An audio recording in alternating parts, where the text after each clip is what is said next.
Where on earth is the Salish Sea? Don't worry if you haven't heard of it. This is a relatively new term for a region that we've long known as a mishmash of British and Spanish names. Vancouver Island, the Strait of Georgia, the San Juan Islands, Puget Sound, and the Strait of Juan de Fuca. Today, an international border divvies up the Salish Sea between the U.S. and Canada. But this border and these names barely scratch the surface of understanding this place. Why is that? The first part of the answer is salmon. Take a look at this map of coho salmon runs in the region.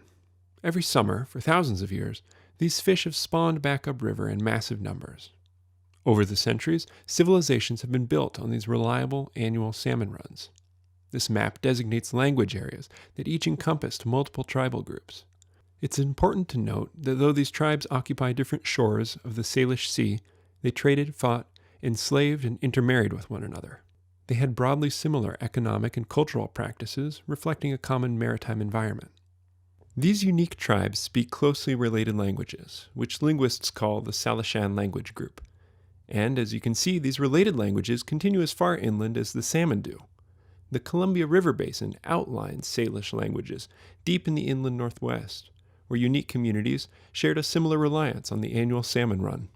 When European contact came, it meant the introduction and gradual imposition of a foreign culture, economy, and racial hierarchy.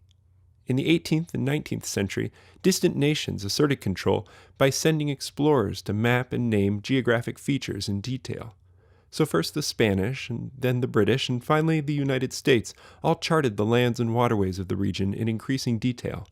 All the while, they named features according to their own culture, an early step towards disregarding and disinheriting the people already living here.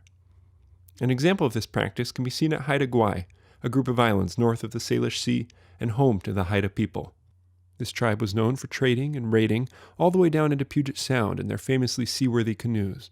Yet this 1841 map made by the USA hopefully refers to the islands as the Washington Islands, while also acknowledging the British moniker of the Queen Charlotte Islands.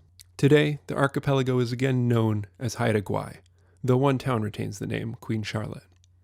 The names of places change with the priorities of the people who use the names and claim the power of naming things for themselves. In Alaska, Mount McKinley is once again known as Denali, and many in Washington state know Mount Rainier by an older name, Tahoma.